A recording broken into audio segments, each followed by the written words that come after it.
आज़ादी का अमृत महोत्सव मनाया। किस बात का अमृत महोत्सव है?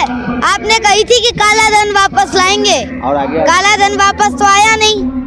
इन्होंने कही थी कि दाऊद का एक सिर नहीं 2 सिर लाएंगे, आधा सिर भी नहीं आया अभी तो। घर घर तिरंगा लहराने से क्या कोई देशभक्त बन जाता है? देशभक्त तो दिल से होते हैं ना। अगर ताली थाली बजने से कोरोना भागता तो इतनी मौत नहीं होती। अडानी अंबानी तो मार ठग हैं, इन सब की तो आपस में मिली बैठ है। मेरे साथ एक मासूम है जो किसान आंदोलन में भी आप जानते थे, आज फिर जंतर मंतर पर आए हैं। क्या पूरा परिचय दीजिए आप अपना, कहाँ से हैं, क्या नाम है, किस क्लास में पढ़ते हैं? माय नेम इज संगत सिंह, मैं भरतपुर राजस्थान से हूँ। एकमात्र अजय रियासत जिस पे आज तक कोई कब्जा नहीं कर पाया, और मैं 5th क्लास में पढ़ता हूँ SMD स्मार्ट स्कूल में। तो ये कौन थे राजा जी जो आज तक जिस पर कब्जा नहीं कर पाया? महाराजा सूरजमल जी। इन्होंने 80 युद्ध लड़े, 80 के 80 जीते, और 13 बार अंग्रेजों ने हमला करा, वो भी हमारे किले से भाग गए, मतलब वो भी हार गए। मुगलों ने कितनी बार किया, वो भी हार के चले गए। दिल्ली गए महाराजा जवाहर सिंह जी, दिल्ली गए। दिल्ली तो हमारी ऐसे हमारा राज रहा है, हम तो उस पर राज कर करके जीत के छोड़ के आ गए। महाराजा जवाहर सिंह जी दिल्ली गए, दिल्ली जीती, फतेह करके वहाँ गद्दी पे गए। तो हम जब उस टाइम पे तो जो हमारे राजा महाराजा थे वो पंडितों की मानते थे, तो उन्होंने कहा कि इस गद्दी पे राज मत करिए। इन्होंने क्या क्या जुल्म किए होंगे, तो गद्दी ठुकराई। वहाँ से अष्टधातु के गेट थे, वो उठा के ले आए, अपने किले पे पहले रखे। तो मेवाड़ के थे, तो हमने कहा मेवाड़ वालों को, किलों वाले को हमने मैसेज भेजा कि आपके गेट ले जाओ। तो जब कोई लेने नहीं आया तो हमने अपने गेट पे लगाए। आज तक हमारे किले में लगे हुए हैं, हमारे किले की शान बढ़ा रहे हैं। तो पंडित जी लोग ये सब अंधविश्वास फैलाते थे, ये उनको राज करना चाहिए था। मान लीजिए जो भरतपुर बचा पाए, अगर ऐसा राजा पूरे भारत का राजा होता तब तो अंग्रेजों को भगा देते या मुगलों को। हमने ऐसा नहीं किया, क्योंकि उस गद्दी पे बैठ के मुगलों ने बहुत गलत काम भी किए होंगे, तो हमने तो भरतपुर में बैठे बैठे ही पूरी दुनिया हिला दी थी।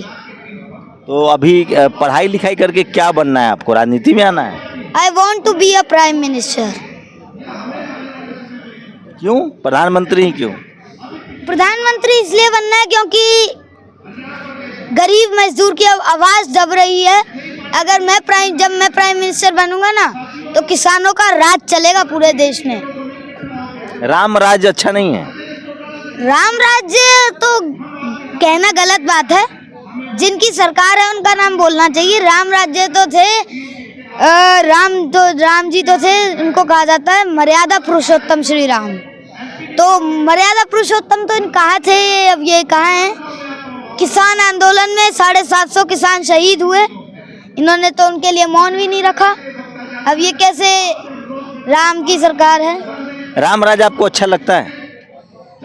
जो भगवान राम वाला राज था वो अच्छा है? अच्छा था पर ये जो लोग हैं ना, ये उस राम राज्य को ढंग से संभाल नहीं पाए। हम इस पर तो आएंगे। जैसे उस राम राज्य में शंभुक का वध हुआ, उस राम राज्य में बाली का छुप के वध हुआ, उस राम राज्य में सीता को अग्नि परीक्षा देनी पड़ी महिलाओं को, वो ठीक था? देखिए राम राज्य वो आप बात छोड़िए, अभी आप मेरे को तो आप ये बताइए, अभी फिलहाल की बात करिए।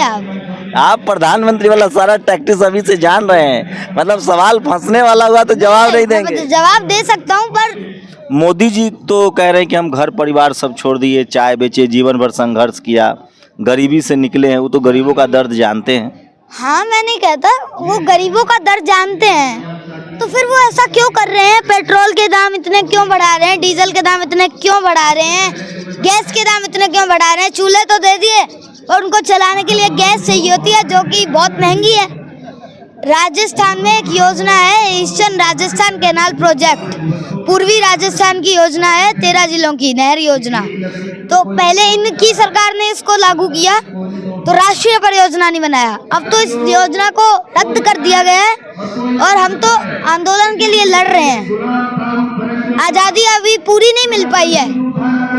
इन्होंने 75वां आज़ादी का अमृत महोत्सव मनाया। इस बात का अमृत महोत्सव है। आपने कही थी कि काला धन वापस लाएंगे, और आगे काला धन वापस तो आया नहीं। इन्होंने कही थी कि दाऊद का एक सिर नहीं 2 सिर लाएंगे, आधा सिर भी नहीं आया अभी तो। इन्होंने कही थी कि भाई किसी भी चीज़ की दिक्कत नहीं आएगी, बेरोजगारी नहीं होगी। बेरोजगारी कितनी बढ़ गई, महंगाई नहीं होगी, महंगाई कितनी बढ़ गई, जेब में आपके पैसा बचेगा।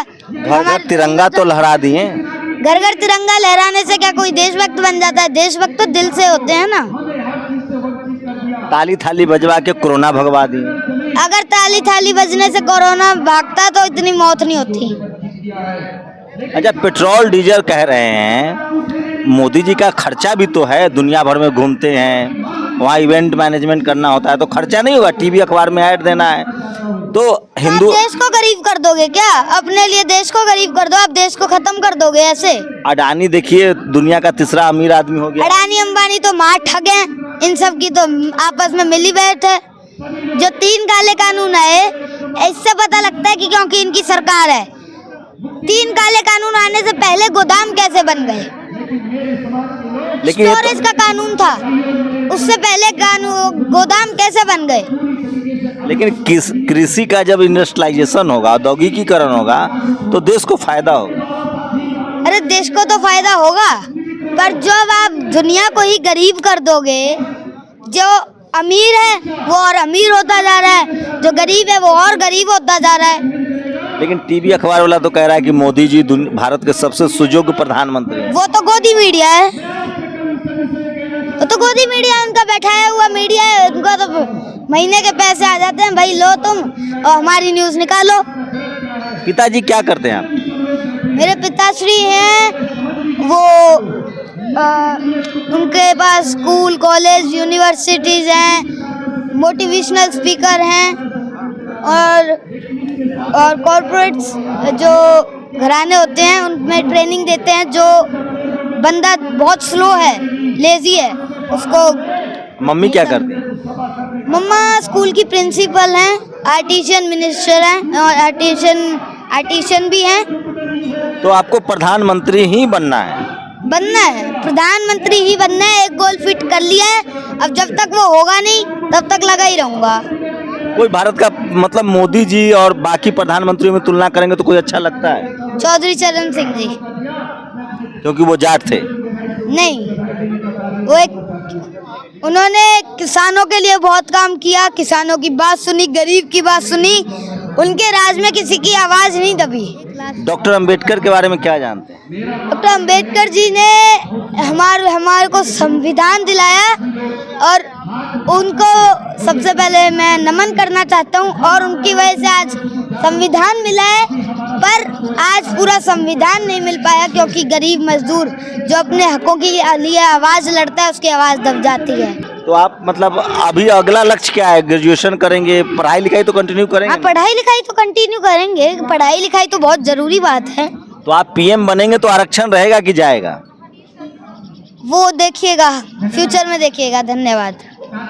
ये ठीक नहीं है। नहीं, वो फ्यूचर में देखिएगा।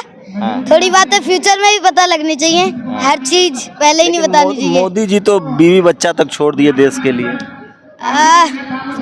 अब उनको छोड़ने दो, उनका जो हो रहा है होने दो। धन्यवाद, मैं चलता हूँ, प्लीज, टाइम हो रहा है, आगे भी प्रोग्राम है। धन्यवाद। शानदार है ये बच्चा। मैं फिर कह रहा हूँ, इस देश में किसान मजदूरों के बच्चे को मौका दीजिए, वो शानदार कर सकता है। कैमरा नवीन के साथ शंभू कुमार सिंह, नेशनल दस्तक, जंतर मंतर, दिल्ली। नेशनल दस्तक की आपसे गुजारिश है कि अगर इसको बचाना चाहते हैं तो नेशनल दस्तक को सब्सक्राइब करने के लिए रेड कलर के सब्सक्राइब बटन को दबाएं, फिर बेल आइकन की घंटी दबाएं। नेशनल दस्तक को बचाने के लिए बहुत जरूरी है कि हर खबर को शेयर करें, लाइक करें, कमेंट जरूर करें।